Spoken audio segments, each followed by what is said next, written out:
Filipino time!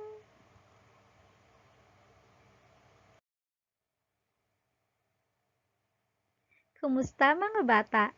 Handa na ba kayong matuto ngayong araw? Ako nga pala si Teacher Clarissa, ang inyong guro sa Filipino. Kung handa ka na, halina't pakinig upang matuto. Bago tayo mag-umpisa sa ating aralin, kuhain ang inyong module sa Filipino, pahina 16 at isang malinis na papel na may pangalan at baitang sa itaas.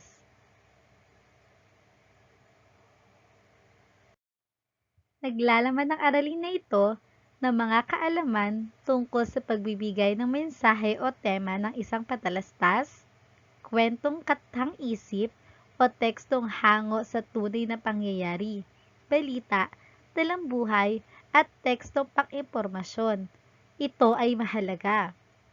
Ito ay nagpapatunay ng iyong lubos na pangunawa sa iyong mga nabasa o napakinggan. Handa ka na ba? Tara na! Sa pagtatapos ng araling ito, inaasahang nabibigay ang kasanayan sa pagbibigay at pagsasabi ng mensahe o tema na nais ipahatid ng teksto.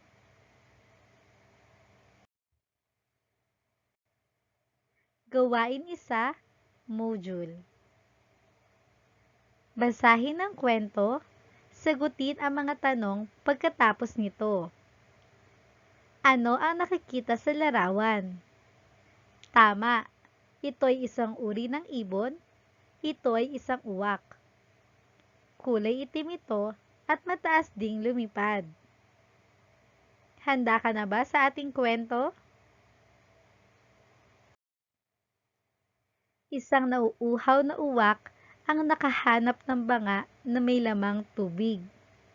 Ngunit, hindi abot ng kanyang tuka ang tubig sa loob ng pitsil.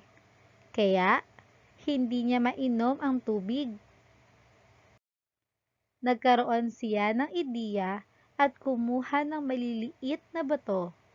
Isa-isa niyang inilagay ang mga bato sa pitsil at sa wakas ay unti-unting tumaas ang tubig hanggang sa abot na ng kanyang tuka ang tubig. Nagustuhan mo ba ang kwento? Isulat ang iyong sagot sa iyong papel. 1. Anong paraan ang ginamit ng uwak upang makainom ng tubig? 2. Anong aral ang napulot mo sa kwento? Gawain 2, module. Basahin ang kwento. Sagutin ang mga tanong pagkatapos nito.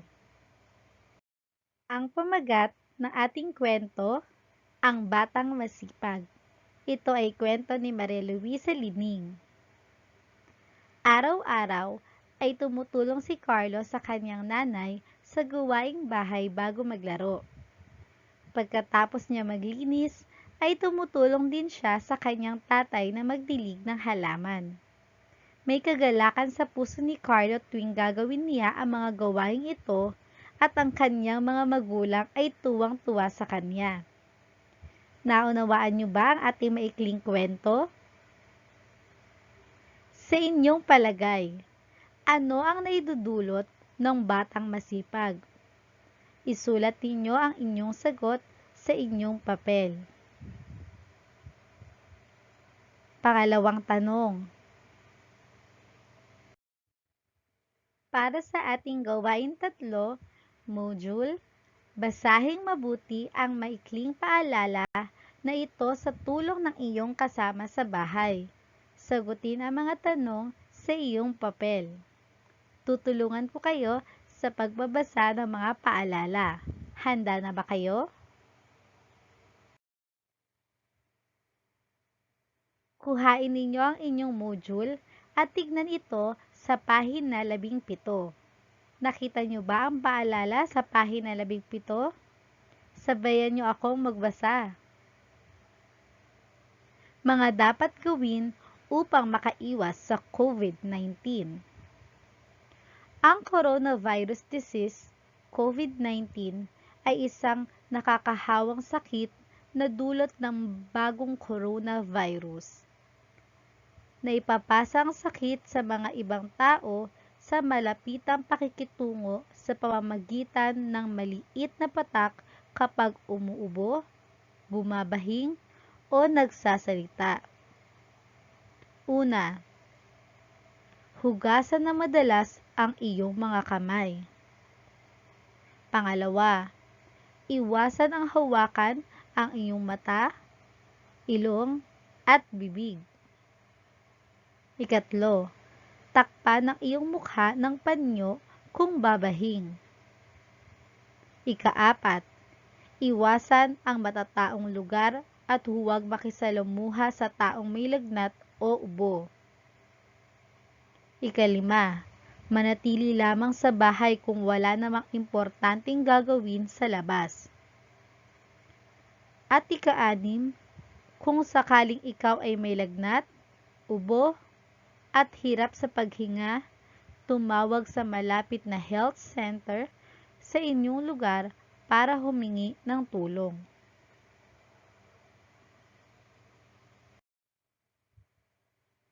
Sagutin ito at ilagay sa inyong papel. Sagot na lamang ang inyong ilalagay.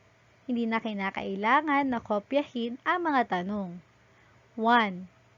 Ano sa palagay mo ang mangyayari kung susundin mo ang mga paalalang ito? 2. Dapat ba na katulad mong bata ay maging alerto sa sakit na ito? Bakit? Isulat ang inyong mga sagot sa papel. Tapos ka na ba? Mahusay!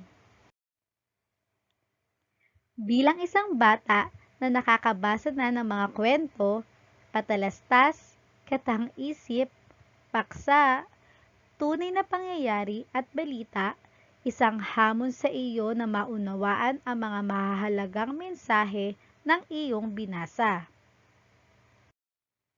Mahalagang isaalang-alang ang paksa o tema, aral at mahalagang detalye upang malaman ang mensahe ng narinig o nabasa. Para sa ating gawain 4, module, basahin ang kasabihan. Sumulat ng 2 pangungusap na mensahe tungkol sa kasabihan.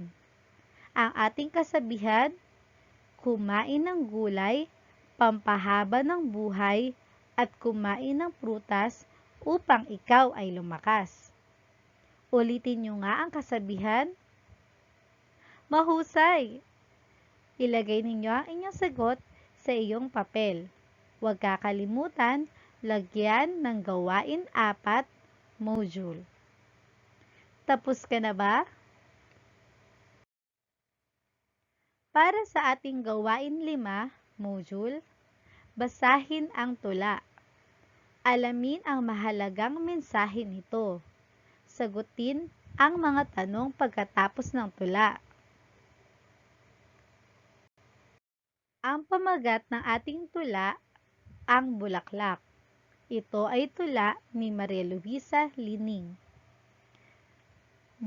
Bulaklak ay humahalimuyak sa tahanan naming payak. Taglay nitong ganda, tunay na nakakahalina. Kaya ang bubuyog na umaaligid, dagdag sa ganda ng paligid. Bawat araw nito'y nagbibigay sigla sa mga taong nababahala. Ang pagsibol nito sa hardin ay may pag-asang hain. Naunawaan niyo ba ang ating tula? Ulitin niyo muli ang pagbasa ng tula. Magaling! Ito ang mga katanungan. Isusulat lamang ang inyong sagot sa iyong sagutang papel. Handa ka na ba? 1. Ayon sa unang linya ng tula, ano ang sinasabi nito? A. Ang bulaklak ay may nagbibigay samyo sa bahay. B. Ang bulaklak ay pampaganda lamang ng tahanan. C. Ang bulaklak ay mabango lamang sa magagandang bahay. D. Ang bulaklak ay nagbibigay ng mabaho na samyo sa loob at labas ng tahanan. 2. Taglay nitong ganda, tunay na nakakahalina. Ano ang ibig sabihin ng linyang ito? A. Wala itong buting naidudulot. B. Palamuti lamang ito sa paligid. C. Nagbibigay kagalakan sa puso. D. Nagpapalungkot sa puso.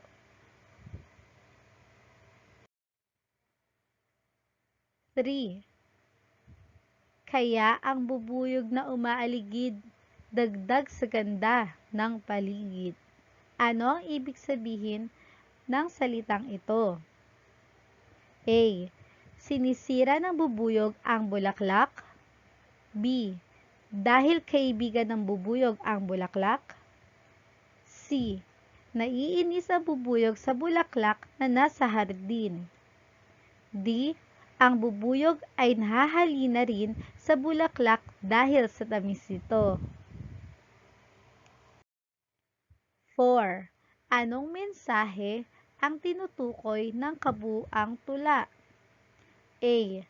Kalat lamang ang bulaklak sa hardin. B. Ang bulaklak lang ang pag-asa para mabuhay ang tao. C. Kailangan ng bulaklak ng tao para maalagaan siya nito. D. Sinasabi na ang bulaklak ay may kaugnayan din sa tao para makapagbigay ng kasiyahan at dagdag kasiyahan sa hardin.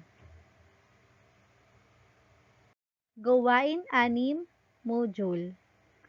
Pumili ng isang kwento na nais basahin. Gamit ang T-chart, ibigay ang mahalagang detalye ng kwento gamit ang gabay na salitang pantanong. Ito ang inyong magiging gabay. Ilalagay sa itaas, pamagat ng kwento. Maaaring kung ano ang paborito ninyong kwento, ayun po ang inyong gamitin. O yung mga kwento na kakapanood nyo lang. May mga kwento sa YouTube o kaya kwento sa aklat. Mga salitang pantanong. Sino? Sagutin nyo ang tanong na sino. 2. Ano? Ano kaya ang baang mensahe ng kwento? 3. Saan? Saan naganap ang kwento? 4. Kailan? Kailan kaya naganap ang kwento? 5. Bakit? Sagutin ang tanong na bakit kung ano ang mensahe ng inyong napiling kwento. Bibigyan ko lamang kayo ng 10 minuto para matapos ang ating gawain. Tapos ka na ba? Mahusay!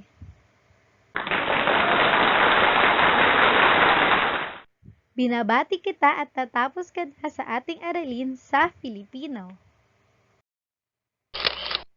Huwag kalimutan mag-like at share sa ating video at mag-subscribe na rin sa ating channel para sa mga susunod pang aralin. Magkita-kita muli tayo. Paalam!